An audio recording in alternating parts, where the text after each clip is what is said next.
Hey babies, hey babies, hey babies. Hi everyone, hi everyone. If you're watching on YouTube, Callow got his Cosme jersey. Look at that. That's sweet. I like Only it. took a couple of days after the first game to come, but as I said, there's only one place to get them, so you have to deal with that company, and they're never on time. So happy to wear it the When next was the game. last time you felt compelled to buy an offensive lineman's jersey? Oh, this is actually a trend. This is not new. I had a Trent Oh, Williams jersey. Um, okay. Easy one though. Like he was a beast. Hmm. I had a Chris Samuels jersey with the Oh, 70th anniversary. I also had a John Jansen jersey as all well. right. So if you're a beast of a lineman, I'll buy it. It's just we haven't had a lot of those lately, so I haven't really partaken. Yeah. Brandon Sheriff would have been one, but he kept signing those 1 year deals, and I wasn't going to buy one until we got the long term one. So here we go. Everybody's an amateur film scout now, which is fine because I am too. Go watch Cosme last week. You want to see some funny things? Go watch him last week against the Giants. He dominated. Right. So he's really come along. It was a no-brainer to sign him. Anyway, real quick before we get into sports, last night Cal and I went to a concert. That's why I'm wearing my 930 Club shirt today because I went to the Atlantis for the first time. Which, by the way, it's like Honey, I Shrunk the 930 Club is the Atlantis. It's like it's first time I've been there. Exact same setup except a miniature, and it's awesome. The people who do 930 Club and Atlantis all that stuff, they really know what they're doing. We are actually very lucky to have venues like this in our city. Like it's awesome. I really enjoyed Atlantis last night. It's probably one of my favorite things that I tell people when I tell them about 930, Atlantis, Anthem, Merriweather. They're all owned by IMP, and IMP is an independent music venue group that knows how to do this. And even at Atlantis, I showed you the rooftop bar. You don't even know Yeah. that thing exists if you don't go up the stairs there either. Like just having cool little areas like that, and the service is always great at all those places. The sound is always great at all those places, and with the last night's show too, Joey Balance and Bray are like pretty big, but to have them sell out, that also always tells me with this area, everyone knows what they're doing with music in terms of like going to shows like that. Mhm. Like those guys don't fly under the radar in this type of city. So yeah, I think we're always super lucky to have really good venues and artists that people want to see. So yeah, I love the Atlantis. It's great. Yeah, I drank a Pabst Blue Ribbon last night. I was really in the mood. I was full on. I'm like, let's go. I was like, let's go. I'm here. I'm in it. So it was good. That was how, how, fun. how did you like the spring loaded floor? I was warning you about that heading So not my favorite part of the whole thing. in. Okay, Not my favorite part of the whole fair enough. thing. I like as someone who grew up here and talks about how RFK shook. And I don't think it was initially purposefully meant to do that. I think just through the years, things started to break and it started it started to shake. Um, I don't know that I love that was part of it because you could actually feel that the floor was a little spring loaded, and I didn't really love that part of the whole thing, honestly. Like I like the idea behind it, but in practice, when you're 51 and your balance is being tested just a little bit, it's not the greatest. It's a little unnerving of a feeling. Like I'm not going in the mosh pit anymore, and I'm not sure that I like the floor to be a trampoline. But that's but I'm also this place isn't for me really. I mean, it's That's really right. built for people a lot younger than me, and I was just like basically loitering last night. Being in a place that I probably didn't belong, but I don't care. I like good music, and these guys are good, and I want to see the venue. But it's not my favorite part of the whole thing. But I'm also old man. This is one of those like I remember when floors were steady. So whatever. So I will say this though, that was my fourth time at that venue. That was by far the bounciest the floor had ever been. Like yeah. when I saw Well, these Third guys Eye, are punks. They're basically playing punk music, so you're gonna sure, get that. right? Yes. Like I Yeah. saw Third Eye Blind, and it kind of bounced for one song. Like that's so. I get what they're doing there too. Like certain artists are going to kind of demand it. Yeah. I think what happened last night too is people felt the floor bounce and was like, "Oh, this is cool. We're going to keep doing this." I think that's what happened last night too. Anyway, again, 930 Club people, Atlantis, awesome. Great venue. I really enjoyed it last night. All right, let's do a little bit of sports. I'm just going to totally steal your bit. You told me you didn't get yesterday. I don't know what else to talk about today.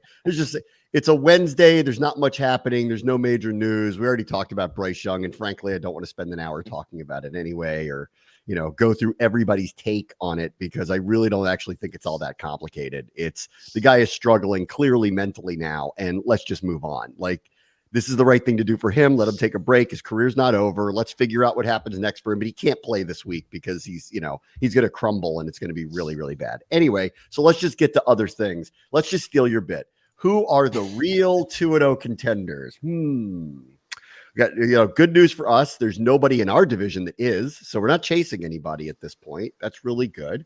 Yep. So I've got the list. Let's go through some of them. Let's start in the AFC. The 2-0 teams are the Bills, the Steelers, the Texans, the Chiefs, and the Chargers, of which I would say about almost all of them across the board, with maybe the exception of the Chargers. But I don't know what I don't know about them, because Harbaugh's their coach now, and Harbaugh wins literally everywhere he goes. And we all know that Herbert's good. So, I don't know that I would put him in the great category yet, because he hasn't won very much, but he is really, really good and a very high talent and tough and all of that stuff. So I don't know what I don't know about it. Kind of across the board, it's hard to say that any of them are posers. I might be a little surprised by the start of the Steelers. I might be a little, I don't know, surprised is the right word for the Bills, but I certainly didn't see them winning that division again just because of the change to their roster. Texans, Chiefs are chalk in this.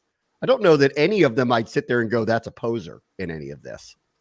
I think what I did yesterday was who would drop into the 500-ish and who could drop into the bad tier. And I kind of look at the Steelers as they're going to drop into that 500 tier at some point. I really love their defense, but they haven't played anyone yet, right?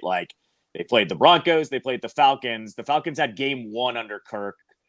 We saw how low scoring that game was. The Broncos with Bo Nix can't move the ball. So not yet. The Steelers are the one that I think could drop a tier down to kind of 1-1. The one I also look at is the Chargers. The Chargers are the one where they're not going to win that division. They won't drop in terms of being a good team, I think, but they're not going to win that division. The Chiefs will eventually win that division. And so I kind of just do an asterisk on them, but I'm with you. A lot of them are not pretenders for the 2-0 teams. So with the Bills, they just don't have as good a, they're kind of they fall into the Cowboys category for me. Their roster isn't as good as it was because they reset specifically on defense. Everybody made a lot of big deal of Stephon Diggs. It's a big deal. He's not there. But I actually looked at all the old defensive players that they kind of moved on from after last year. And I went, that's a total reset there. And then you look around the offense and you go, who will emerge as Allen's weapons? And it seems early he's starting to find those people. It's being spread around. They're scoring points, so they'll have a problem. This is a classic. This is a really good team, had a Super Bowl window. They didn't meet the Super Bowl window. The Caps caught up to them, but their quarterback is young enough and good enough that they have time to reset the roster around him. And at the same time, they'll remain really competitive because he's really good. And I just don't buy that this is their year, but it's hard to, when you have a really great player at that position, it's hard to bet against them. Go look at the Chiefs 2 years ago, or even last year when my buddy, who's a big Chiefs fan, said to me, you all had your chance to beat us last year. That was a reset year in a lot of ways, and you blew it. Now that we've kind of reloaded again and we have Pat Mahomes, good luck defeating us. And I think with the Bills, it's the same thing, actually. They're kind of right there. They have a good enough team. Allen's really, really good. I look on the whole and then look at their division, and maybe that's changed because of the Tua injury now. But I look at their division and I go, I don't think they're even the favorite to win their division this year, but I don't put it past Allen to be the best quarterback in the division. And if that's the case, then maybe they are playoff or more, or if the Jets are the Jets, then maybe they win their division game. They have a home playoff game, and then it's kind of a who knows situation with them. Yeah, with the Bills, the late training camp scuttlebutt with them too was apparently even Allen was adjusting really well without Diggs, that they were going to have to force the ball around to a bunch of different receivers in a bunch of different ways. And I think we're seeing that through the first 2 games, that this could actually be one of your addition by subtraction kind of moves of the offseason, where that offense now isn't hyper tuned to force it to Diggs all of a sudden. And now Allen's kind of just, they're kind of just letting Allen cook, I guess, so to speak, where he's not, either looking at Diggs, then taking the ball and run. He's actually going to spread the ball around a little bit. I like them a lot. I'm with you. I don't know if their roster is as good, but kind of look at the Cowboys having last year too, though. They subtracted from their roster, and all they did was mess around and win the division. So I don't know. Maybe we're seeing some of these trends where the rosters get turned over a little bit, but they make some other better moves that make the team better overall, and it actually ends up shaking out in the end. Yeah, maybe. With the Steelers, I buy it. I mean, like we cite this stat every single year. Mike Tomlin's never had an under 500 record. This is a good start, and I agree. Like it wasn't the best opponents, but Atlanta just won in Philadelphia, and I know that was their debut. And I think it needs to be pointed out, both of those games were won on the road, and they gave up 16 points. And we could sit there and go, well, it's the opponent, but they won in their stadiums and gave up no points. So their defense is exactly what it always is, which is extremely difficult to deal with. They're going to have better quarterbacking play this year, whether it's stick with Fields or go to Russ at some point. It's going to be better quarterbacking play. They've invested in their offensive line. They have tough players. They can run the ball. Like, I actually buy this. And the fact that, like, I think some of it is Baltimore and Cincinnati got into a hole. Both of them are 0-2, and I'll get into them in a little bit and which one you have to buy, because I don't think you can buy both. I think you have to kind of pick one to get out of it, because I think their division's too tough. But I don't know that in the end I see Pittsburgh winning the division, but they're going to be right there because of this start. And the other thing, I remember when the schedule came out, and this was really weird, and I hated this happened. They don't play a division game until November 17th, not one of them. So let's see what it looks like when we get there, because realistically, if they can just maintain a lead in the division and they get to that, all they have to do is split the division games down the road, and one of those teams will probably go sideways, in all likelihood, Cleveland or Cincinnati. One of those two will probably go sideways. Those games may look different at the end of the year. So I don't know that I picked them as a contender, nor do I believe they're winning a Super Bowl, but I have a feeling there's staying power in this start because they haven't played a home game yet. So I buy Tomlin. I buy better quarterback play, maybe not great quarterback play, but better quarterback play. I buy their defense. I buy their system. I buy their toughness, and I buy their schedule. So I believe this. I wouldn't have picked them early, but I believe that this will have staying power. I think it's going to be all about health for them too, though. We've seen in the last couple of years that they've gotten banged up, like TJ Watt's gotten hurt, and then that defense falls apart, or they've had other players get hurt, and all of a sudden they can't hold on to that 500 record, or they barely drop below 500. It's going to be staying healthy there. I still don't think they're going to win that division. I think they stay around 500. Maybe they win a couple more games, but those divisional games too could be brutal as well if everyone's still in it, and then all of a sudden they drop a couple of those. I'm not buying them as a contender. I am buying them, though, as a good team. I guess I'll call it that. I think they are. And I think they're probably a playoff team. That the way things have started, they're probably a playoff team. Texans, I think everybody knew would be good. The rest of the teams in their division are all 0-2. So, that's not going to stay that way. But that's there. If they win their division games, they already did one. Like, they're going to run away with that division. So that wouldn't be a surprise. Chiefs are obviously not a surprise, and they're obviously a contender. The Chargers are a weird one. 2 wins, 2 really good defensive performances. They're going to be a run team. They're going to be a tough run team because that's Harbaugh. This Joe Alt guy's turned out to be a hit already. So they got the right left tackle. That's a huge thing. They can protect Herbert. He's dangerous.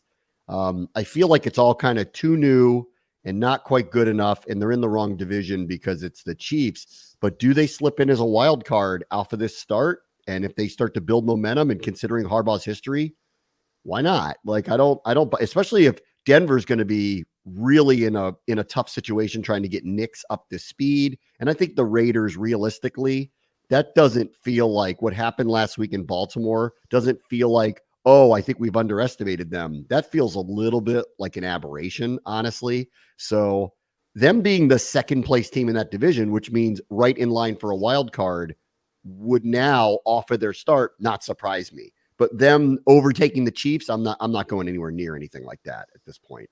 No, I 100% agree on that. With the Chargers, what I actually love most about them is how they've won. They've won by running the ball, not by leaning on Herbert. And if you're looking at the trends of the NFL, like kind of like the Mina Kimes of the world that have looked at kind of how the NFL defenses have played these first 2 weeks, all defenses are going double high safety. Their number one priority, all of them, is to prevent the big play. And for the most part, it's happened outside of a few aberrations, of course.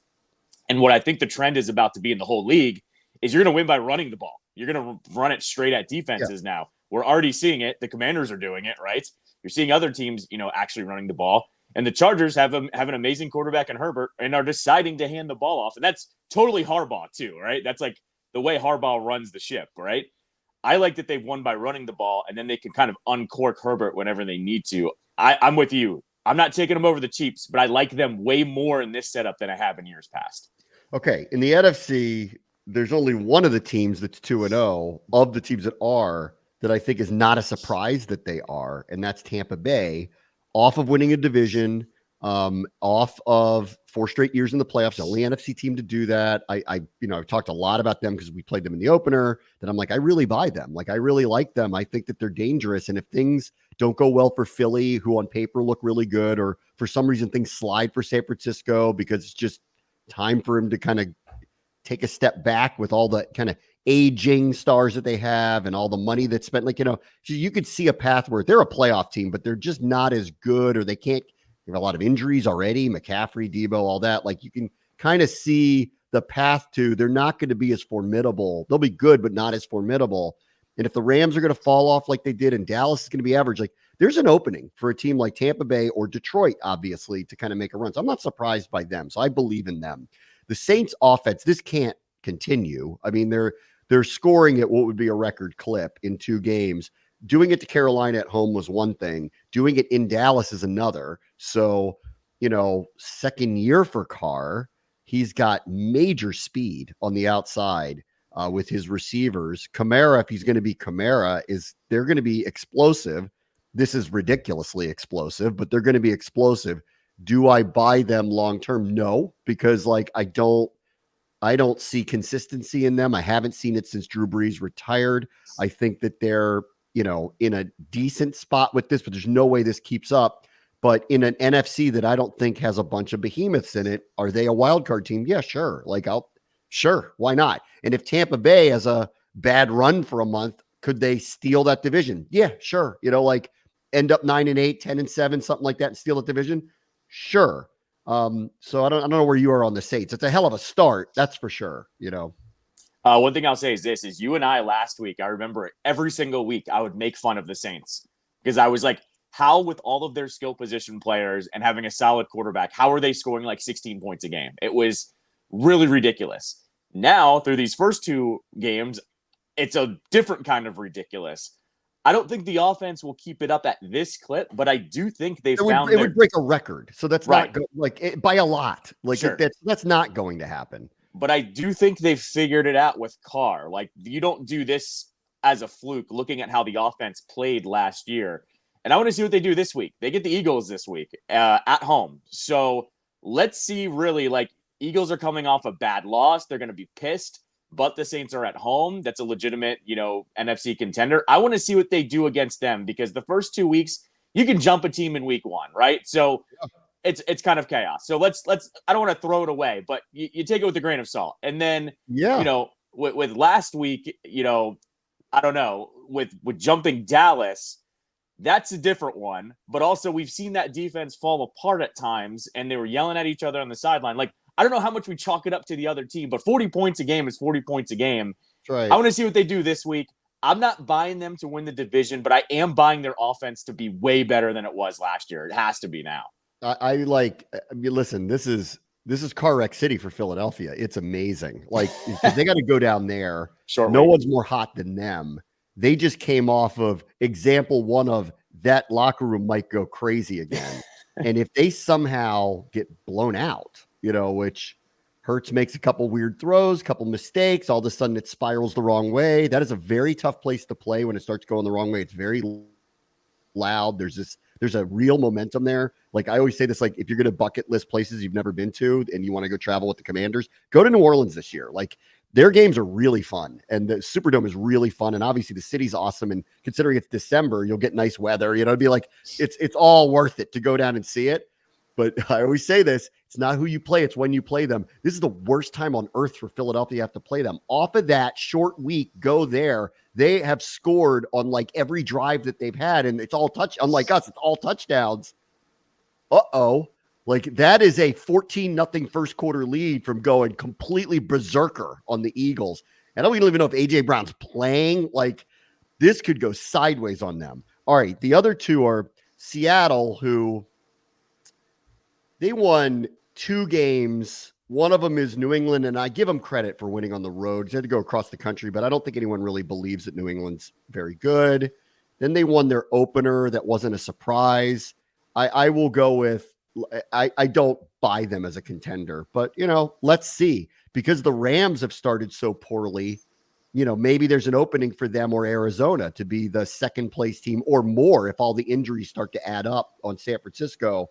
But I think like similarly to the way I feel kind of about Pittsburgh, it's like, I think they're good. I think they're viable. I don't really think they're a contender, but if things go wrong in their division in a way that we didn't anticipate, then maybe they slip into a spot that you didn't expect them to. That's kind of where I've landed on them. Yeah, I'm not buying them. I'm not buying them any higher than third place in their division. It also took them a clutch drive and then winning in overtime to beat the Patriots. It's not like they handedly won that game. Geno had to have another come from behind victory, which all the credit for them to do that on the road. But I'm not buying them. I just don't think they have the talent to stack up in that division, and we'll get to like some of the other teams, but I'm also buying Arizona now. Like that big lead in Buffalo looks better after what they did to the Rams last week. The Rams are banged up, but they did exactly what they should do against a banged up team. I think the Cardinals are going to be way better.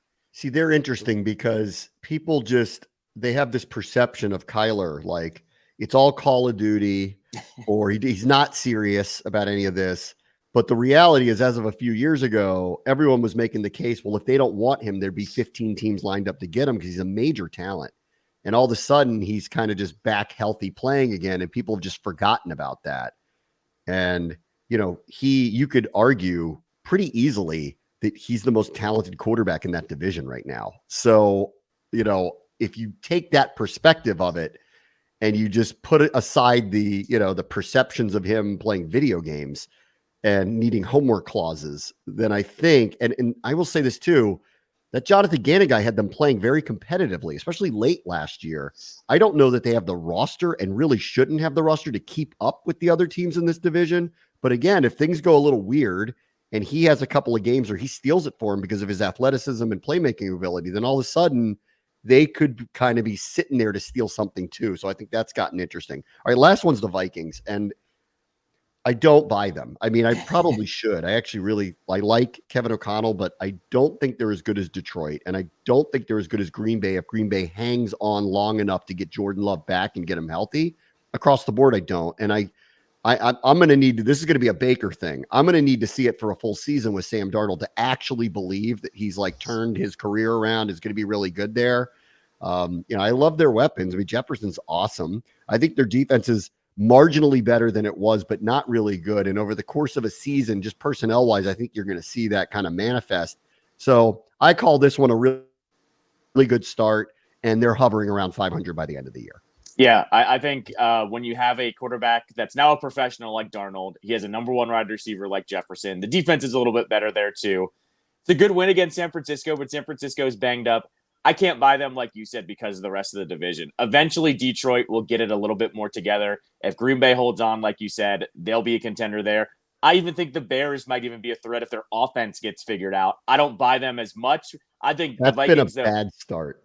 And you know what? I don't like their body language, and it's already everyone's already having they just like, we don't want to say it out loud, but we think Caleb's weird and we knew it. Like you could feel that, which I hated as a narrative going into the draft. I still hate now, but you could even Terry Bradshaw even did it the other day where I'm like, but he's also like, if in the 70s, if I did this and like, well, in the 70s, that was 50 years ago, pal. Yeah, like, yeah, right. There's no internet, dude. Like a lot's changed, man. So on that though, what I was going to say was, I think the Vikings have played themselves into third place if the Bears don't get it right in that division. I think they played themselves up a spot, and then maybe if Green Bay doesn't hold on, you could pop up in the second spot and possibly be a wild card. That's what I think that's their ceiling though. Like honestly, Green Bay could get buried right now if they lose without Jordan Love. They got away with one last week. We'll see what happens the rest of the way until they get him back. If they could just survive that, they're going to be fine. But if they somehow end up like 1-4 or something like that, it's going to be very hard even when he comes back for them to fix it. because they do have tough division games. All right, we'll take a quick break and we'll do the 0-2 teams so you can salvage their season next. Brad, watch the show, ESPN 630, the Sports Capital. All right, welcome back. Let's talk about the 0-2 teams and see who can fix their season. Let's do the NFC because I think it's actually very quick. Carolina's a no. Like, that's no. Yep. The Giants, I don't think so. But I mean, like, that's not a surprise. You know, I don't think so. Malik Neighbors looked great last week. So they clearly have a new number one receiver. I actually think their offensive line's better now that they put some resources into it. And I think Singletary's okay, but like this comes down to Daniel Jones being consistent, which I don't believe will happen. And then defensively, it's their front and not a lot behind it. So I just don't buy them. It's hard for me to buy them.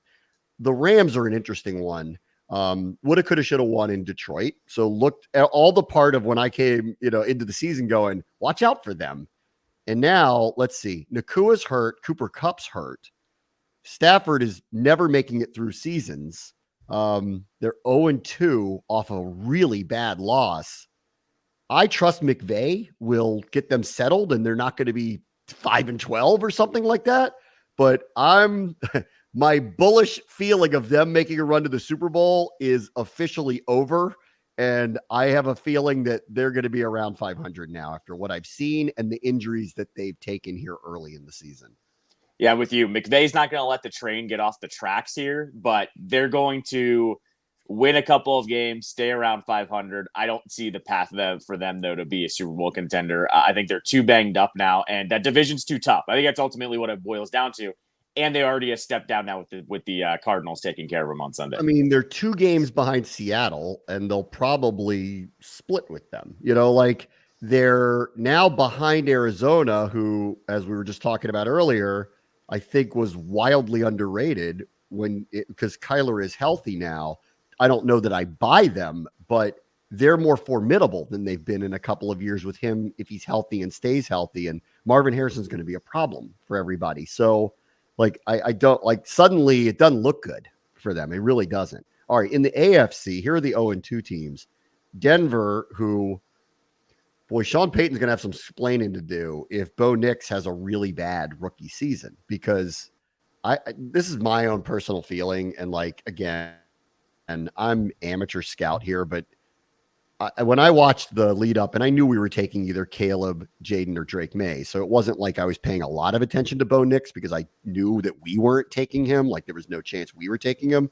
But when I did watch film of him, I did not see a first-round pick, future really good NFL quarterback. And that's just my opinion of it. And clearly, I'm not going to pretend I know more than Sean Payton, but they were all in on this guy. And it is really early, and I don't think judgments are fair.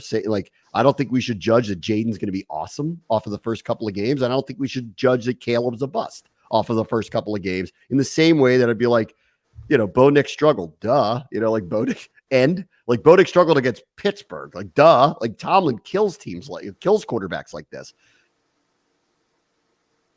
But I didn't love him coming. And Sean Payton, this is the second time that they've gone out of their way to do something extraordinary. Like they did it with Russ. That was a huge mistake. Now they went and traded for Sean Payton to bring him in. They're paying him $1 bazillion. He goes crazy I have to get Bo Nix, and he better be right. That's the only way I would say it. He better be right about that. And I don't know that he's going to be. And my opinion going in was, I'll hear you out. You guys are the pros, but he wouldn't be my choice if it was up to me. As you know, I love it when teams temper expectations or put expectations upon themselves, because at that point, I am allowed to criticize you in a different way than I would have before.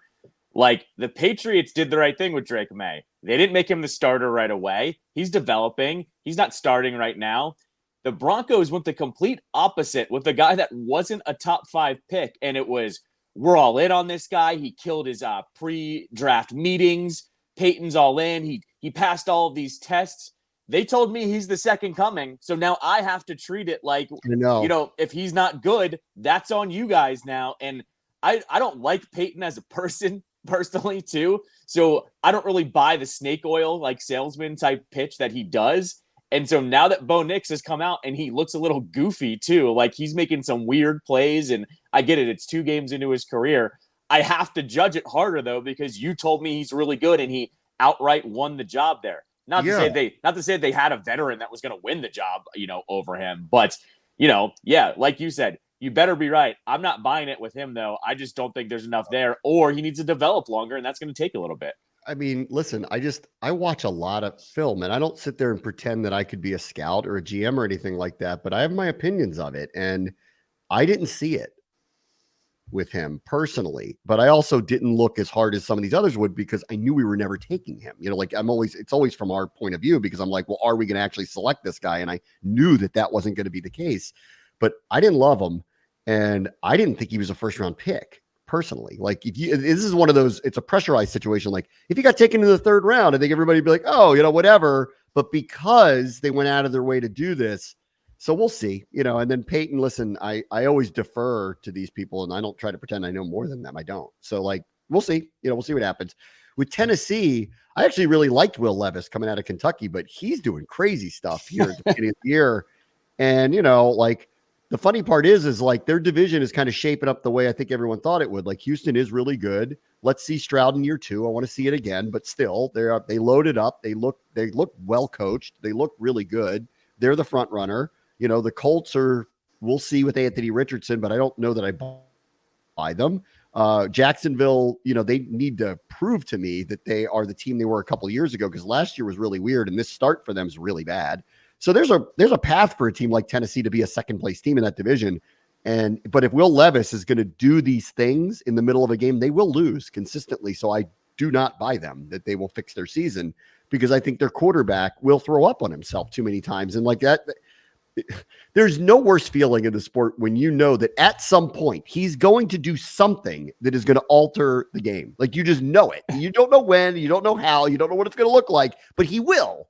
And that is an unnerving feeling when you come into every single week. It was funny that you mentioned that. Part of my take talked about that the other day that I saw a clip where they're like, is there a worse feeling than when your quarterback isn't good and he drops back to pass and you have no idea what you're about to get? And I feel like that's what I actually don't think he's bad. I actually think he's pretty good. But if you make plays like that, you lose. Yes. If those are your instincts are poor. And yes. That's hard to coach out of you, honestly. One of the cool clips I saw from over the weekend, though, was their head coach. I guess he had a weird fumble that costed them 3 points, and he was like freaking out on the sidelines, and you could see on mouth like, you effing idiot, or something along those lines. And he was asked about it after the game, and he was like, I was pissed. He costed us 3 points. He's an adult. He can figure it out. I was like, oh, I like this. I was like, this is good.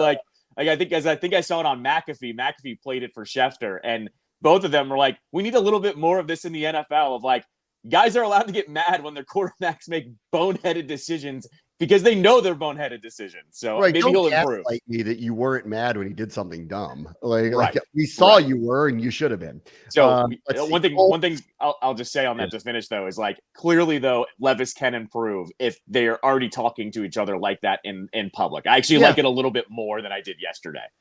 I liked him coming out. I actually give him a chance. I was kind of into him. I'll buy in that he might be pretty good. Colts, I don't buy. I think Richardson is going to be too erratic. I think he's a great athlete, and he's going to make some great plays, and they're going to steal a couple of games because he makes unbelievable athletic plays, but I don't think they're good enough to overcome either inconsistency in terms of just completion percentages or mistakes that he's going to make. So I don't buy them to turn their season around. Could they end up somewhere near 500? Sure, especially in what looks like a weak division, but I certainly don't buy them. And with Jacksonville, they're just a disappointment now. Like they paid Trevor all this money. He's Bradley Beal. I can't name the game that he took over, but I don't know that they have anybody even remotely close that's better than him. The only thing they didn't do was give him a no trade clause. Like that's the only difference between the two at this point.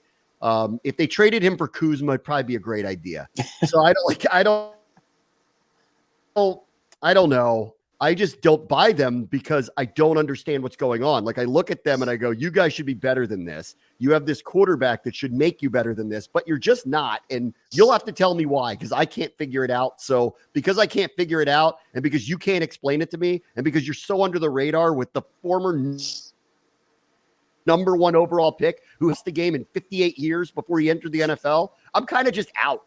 So I just don't believe you anymore. And I think you're going to be average. And I don't know why, but that's where I've landed on you. I don't know why you're average, but you are. And I'm just going to believe it until I'm told otherwise.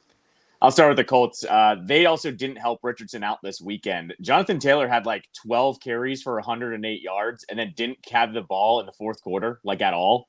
They were only down by 6. And so that's a dumb coaching decision with a rookie quarterback that we've seen is erratic. Yeah, he can flick his wrist and it'll go 70 yards, but how you didn't help your quarterback out on the road in Lambeau, that's a poor coaching decision right there. So I don't believe the Colts are getting out of their 0-2 hole. Not that I believed in them that much. And then, yeah, to the Jags, I'm just patting myself on the back here. I was all over the Jags from the beginning. I did not believe in them. I didn't believe in paying Trevor.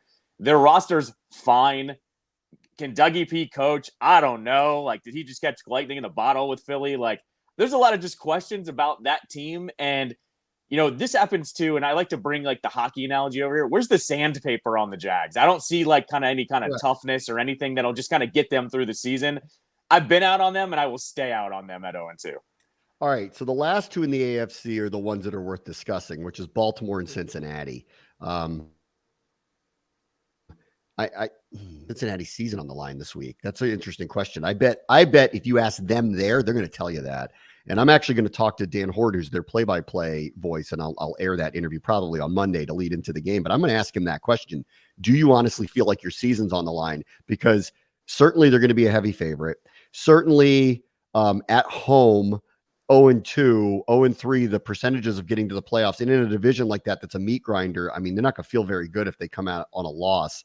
I'll see how honest he is about it or like what his position is on it. But I do feel like this is a bad spot for Washington in that you know what's on the line for them. You know what they're going to be hearing all day. Like from I'm all into the Joe Gibbs, like don't say things to piss people off. And all day long on Monday, all they're going to hear leading into Monday Night Football because they're promoting the game on ESPN is how their season's on the line. And I really so I don't love that setup, honestly, and hopefully we win anyway, but I don't love that setup. Do I buy them? Not as much in the past to turn it around and be like right there, but not unlike the conversation about Buffalo, Burrow's just a little too good. And if he stays healthy with those receivers and they stay healthy and motivated, which is an interesting question off of the contract negotiations that they've had, well, their offense will figure it out for sure at some point. They're going to score a lot of points, I think. I don't know that they have the run game they used to have, so that's interesting too. And then defensively, not unlike Buffalo, they're just not as good as they were because they spent money on one side of the ball. They didn't on the other. It's being stripped away a little bit. So I don't buy them to turn it around to be a Super Bowl contender, but I do buy them to be in the playoffs because of Burrow and Chase and Higgins. Like it's hard to bet against that. So of the two, Baltimore, Cincinnati, I'm more inclined to believe Baltimore will turn around. I'll get to them in a second. I'm not inclined to believe that Cincinnati turns it around to the point where they're scary like they were a couple of years ago, but I'll buy them as a playoff team because Burrow is so good. I'm kind of looking at Cincinnati with the same vibes that I looked at the Cowboys before the season kicked off, right? The Cowboys didn't pay anybody, and then all of a sudden they paid CeeDee Lamb, they paid Dak. Probably Micah Parsons is more at ease right now. The vibes around that team, even though they lost over the weekend, are probably way better than they were, right? I think the Bengals are the same light, though, because it stems back from the offseason. Why didn't they re-sign Mixon? Like, he's kind of a heart and soul guy for that team. So that was a money decision. They clearly didn't even want to negotiate with Higgins, which is a choice. I'm not going to really knock that one because of Chase. But then you didn't negotiate with Chase either. He's now playing begrudgingly without a new deal.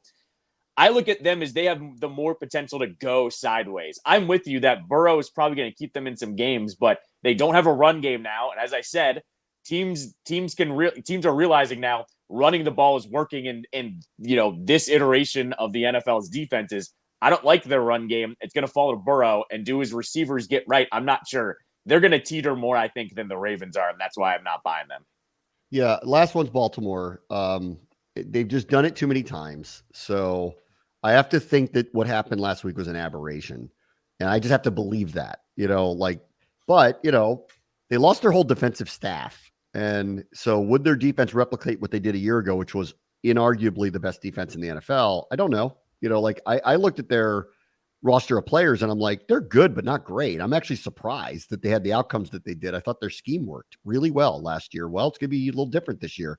Even the, chief lieutenant behind Mike McDonald is now the defensive coordinator in Miami. So they don't even have they didn't have that succession plan. So it's different this year.